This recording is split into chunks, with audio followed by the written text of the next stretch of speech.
Bonjour à tous, c'est Roland pour une nouvelle analyse technique. Aujourd'hui, nous allons voir la paire USD-CAD, donc le dollar américain contre le dollar canadien. Et nous sommes le 26 septembre, donc jeudi. Et nous allons voir cette paire sur une temps journalière dans laquelle nous sommes actuellement.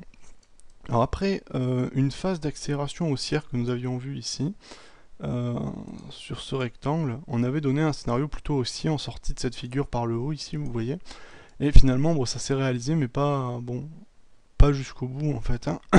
On aurait bien aimé avoir 1,06 ou au moins un petit peu plus vers les 1,058, mais non, ça a bloqué avant. Alors, il y a beaucoup de résistance avant, c'est sûr que là on manque de lisibilité concernant un plus haut vraiment marquant qui pourrait définir un seuil clé. Alors moi j'avais pensé au dernier évidemment. Là ça s'est coupé à mi-chemin, donc évidemment ça fait sauter tous les stops. Et on n'empoche rien, et puis même de toute manière en sortie, on pouvait espérer même un peu plus que ça finalement, parce que si on trace les objectifs de sortie de la figure, ici, on avait même plus, on avait 1,062. Bon, ça s'est pas réalisé, dommage, pourtant on avait une tendance haussière saine, et voilà, donc est-ce que pour autant ça me donne un avis baissier maintenant, après la grosse baisse qu'on a eue juste après? Bien, pas nécessairement, alors pourquoi?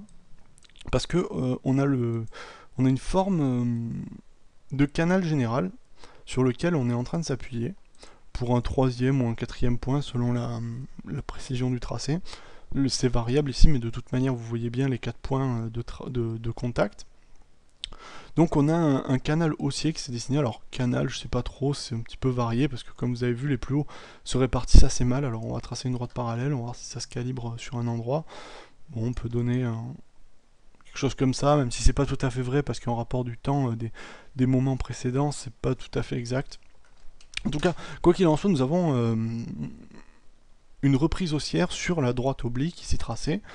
Et donc, à ce moment-là, eh bien, moi, je vais plutôt être aussi dans le sens de la reprise haussière sur le contact du support.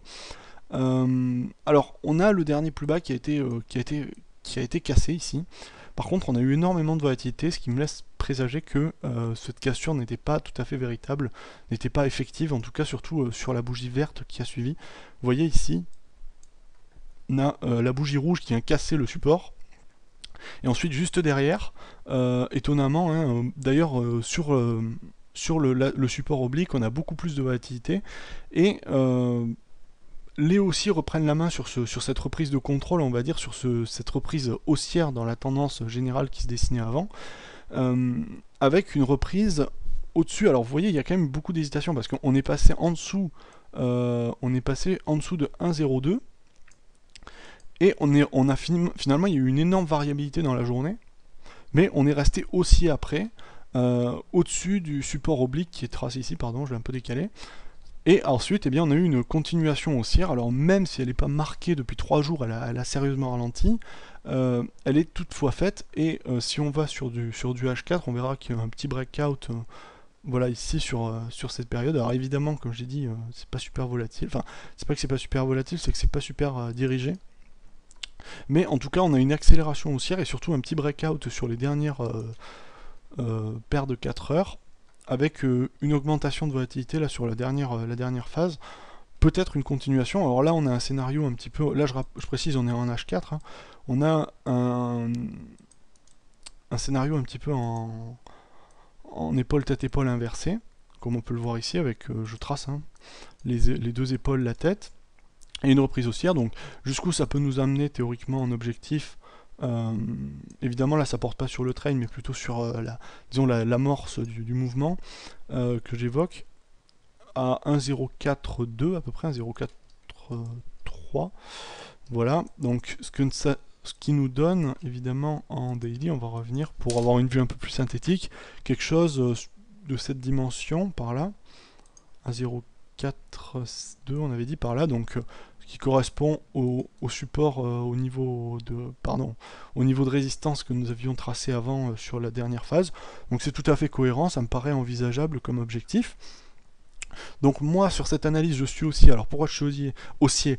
Premièrement parce que on est dans une tendance générale de hausse, hein, qu'on le veuille ou non ici, on n'a pas eu un breakout clair qui montre que les plus bas sont de plus en plus bas, même si les plus hauts sont un peu moins, c'est moins évident à déterminer ici, d'ailleurs ils sont de plus en plus bas. En tout cas au pire on peut toujours tabler sur un scénario de range qui nous donne une grosse marge de progression en termes d'objectifs, mais dans l'ensemble je reste haussier donc pour ce scénario de hausse.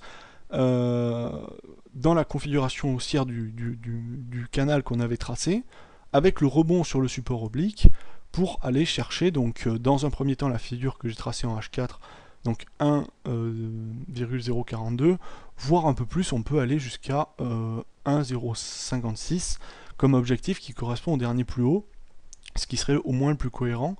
Toutefois, dans la volatilité actuelle, on peut s'arrêter avant. Alors comme stop, je donnerais le support ici, et non pas le bout de la baisse ici, parce que là ça deviendrait un petit peu... ça serait beaucoup trop éloigné d'une part, et surtout cet éloignement est dû à de la volatilité, ça fait pas grand effet. Je préfère prendre le support de 1,025 qui est ici. Alors un petit peu arrondi, disons, par rapport au niveau du plus bas, mais bon, c'est pour avoir une vue un petit peu synthétique avec des chiffres ronds, c'est quand même beaucoup plus agréable, et puis on n'est pas à 3 pips près sur des échelles de temps comme ça.